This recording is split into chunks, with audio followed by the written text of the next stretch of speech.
This is your 9mm by 19. That is the 50 Action Express. That's what this guy shoots. Who is that guy? Oh, that's Wolverine. That's Deadpool. That's Wolverine. That's Deadpool. That's Wolverine. That's Deadpool. It's on a rotating pedestal, which is kind of cool. I've never seen a rotating pedestal like that. That's really cool. That is really cool. That is really cool. And especially for that type of a gun. It's perfect for that type of gun. Ooh, look at this. Oh, there you go. What do you got there? Okay. Yeah, another 50 A&E. It looks cartoonish. It does, yeah. That's what they wanted it to look like. That's why it's been Ceracoated like that. Almost like a toy. Sort of. But this is no toy. This is the real Magilla right here. The real what? Magilla Gorilla. You never heard Magilla? Is that from Hillbilly High? No, that's an old cartoon. That's yeah, probably before most people's time. Yeah, way before most people's time. Yeah, this gun shoots that round. And that's a what? That's a 50 Action Express. And what does a 50 BMG look like? Well, that's a 50 BMG. Oh, but remember, this is a big rifle or a machine gun round. What gun does that go in, the 50 BMG? Well, that one's right over here on the wall. This guy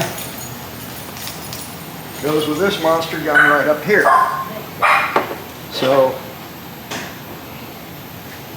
now as we were talking about before, I don't have the same gun. The gun I have is a little different. Mine is a single shot. It doesn't have the magazine on it. It is not a semi-automatic. Mine is a single shot, one shot deal, but it shoots this same round. Mine weighs 38 pounds. So this is like, you know, a 35, 40 pound rifle. This is a big gun. It's a handful to carry. So for the fanboys out there, right? So this is a Taran Tactical Innovation, Sand Viper. He is the guy that trains John Wick and a bunch of other stars these days. Yeah. But let me give the man credit because he has won a bunch of championships. The guy is a hell of a shooter. And then he created these guns, right? So the Sand Viper is a super cool, pretty gun, shoots really freaking awesome. And it is a 2011.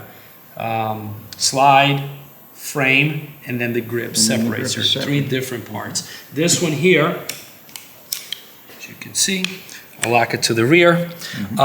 Monolithic barrel with a compensator. So this is not a compensator that is brought onto the barrel.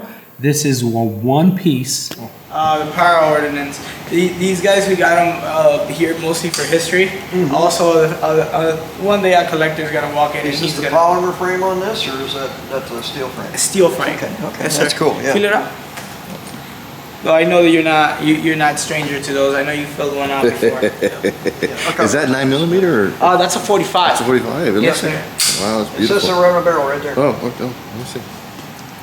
Very cool.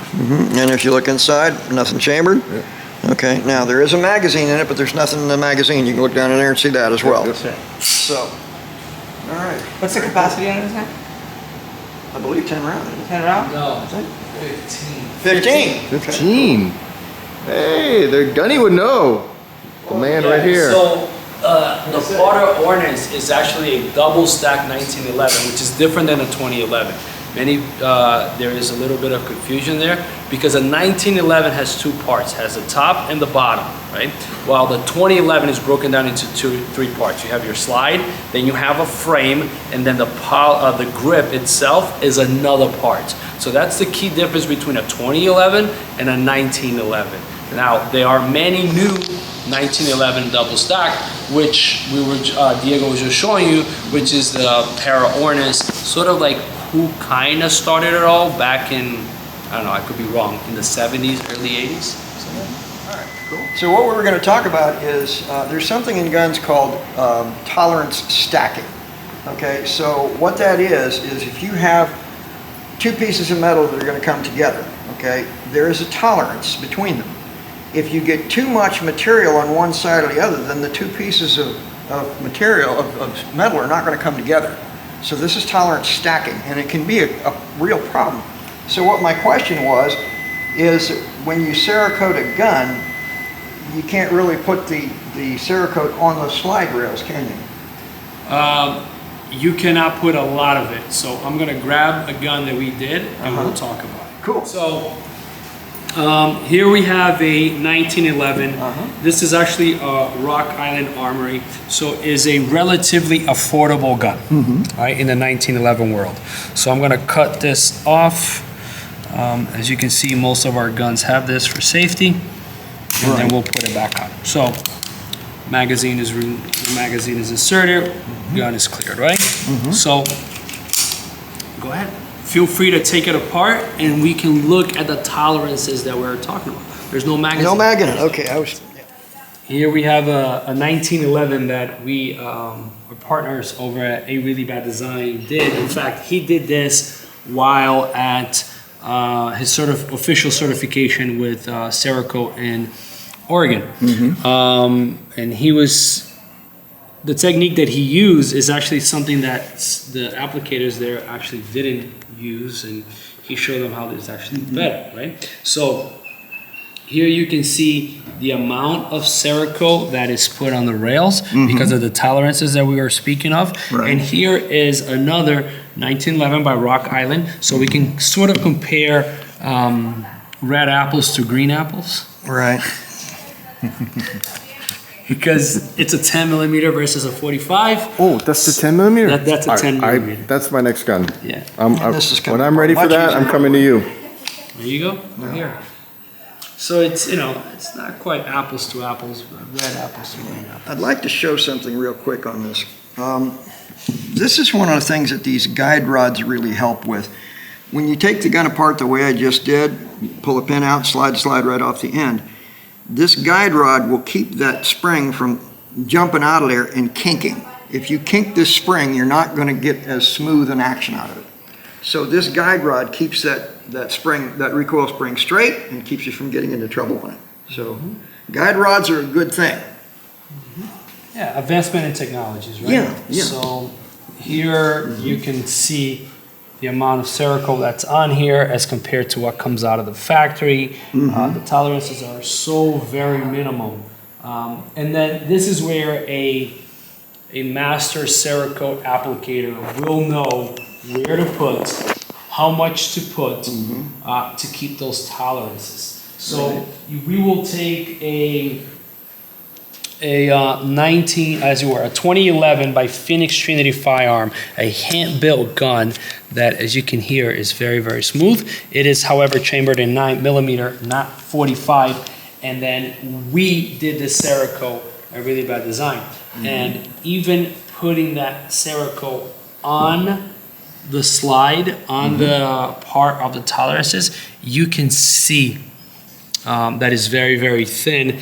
That will not cause that extra layers and that friction and whatnot. So, and when you touch it, you can feel the difference in how smooth it is versus other applicators out there. At the end of the day, like I said, you do get what you pay for. Yeah. So you can, if you look at them, you can kind of see, if you touch them, you'll be able to tell. Is there a price difference between the three options in Ceracoating? So the way Like low, medium, price high? it is that like single color is one price, camouflage is a different, but that's about it. Okay. But then again, there are some people that would charge $50, and then there are people who would charge $200 to do a single color or whatnot, and a lot of it has to do with your level of experience and ability. So. What about something cartoonish? This guy here has a lot of art on it. Yeah, a lot of artistic on it. So something like this, because of how labor intensive it is, it will start at like $850 and it can go up to $1,500. So we have this one here that is done that way, right? This one is on the middle end because it is a handgun, but it does, as you can see, it's very laborious. Yeah, there's a lot of work on that. Right, and then here we have another one, which is an $800 work. So, 19 double stacked, 2011. This is like $850 ish And that slid out a lot easier than that one. Yes, because it's not Ceracoated and whatnot, and it's metal. And then I will grab another. Go ahead. This is like a 3-color finish when you look at it. It's not just 2 colors. There's black, there's gold, and then there's the white on there. So there's a lot going on this. And there are different shades of the goldish color. So Yeah. there's more to it than that. Yeah. And then the technique that Alex uses is his own technique that many other people have attempted to replicate, and they haven't quite figured it out yet. And that's done here. Yeah. It is done at our other shop. Well, yes, I'm. Yes, it is done by us here in Fort Lauderdale. Okay, cool. So, so let me get you a gun that is like $1,500 to do the work. Wow, okay.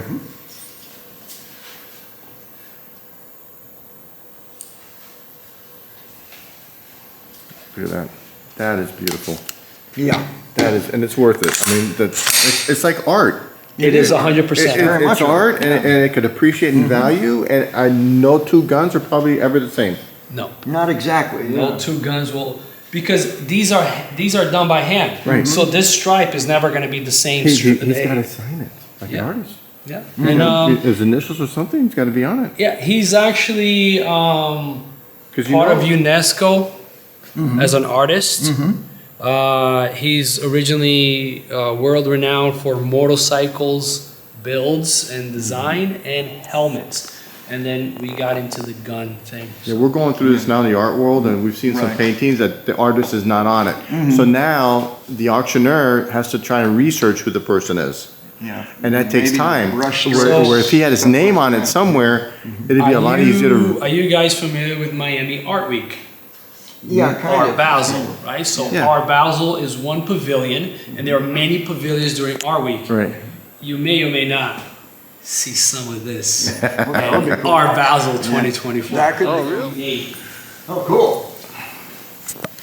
This has the same, almost comic bookish. Correct. Oh, yeah. So this is a Remington 870. Oh, very reliable. Excellent gun. You want to come to this side of the table? Sure. Sorry. No worries. Muzzle. Wow, that is beautiful. Yeah. Is that something else or what? I had another one that was done in blue that just sold yesterday. So he went out the door. Yep. What'd you bring here? You brought a couple of other ones, right? Yep. This design, we call it Taran, and it is a Walter PPQ Q5 steel frame match. That's a big name. 9mm? 9mm. It's heavy. Yeah, it's a steel frame competition, right? Okay, yes. It's a competition Less gun. kick. Yep. There we go. Now we're getting our, holding my mouth right. This one, it's a lot lighter. Yeah, that is a ZebTech OZ9. So it's basically what a Glock should have been if they continue with research and development. And we did this in red. And the barrel. You did this. Yeah, this is all these Ceracoat that are on these guns are mainly done by us. Beautiful. So are you a comic book fan or? Not really, I just like pretty things. I see. Yeah.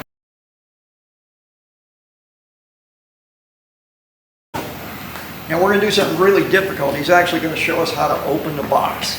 That's the hard part here. Kidding. Let me break it down to you, Barney style. All right, first thing you're gonna do is you're gonna figure out which way it opens. You're gonna grab the little tab and you're gonna pull it open, right? You see that? Do not mess that up. Then you gotta see the bag, right? This one here has a zipper. The zipper is undone. This is unset. In the Marine Corps, this wouldn't fly. So we open this up, and there you have your firearm. What is it? You talked about helmets a minute ago, Yes. and I happen to be an expert on helmets, and the reason why is because my head looks so much like one. Oh, got it. So it's natural. So let me. Hey everybody, Bill 1911 here. Hey listen, if you're watching this video, if you're enjoying it, don't forget to hit that subscribe button, okay? That's really important to us. And make sure you like us, and by all means, come to visit us at AskBill1911.com.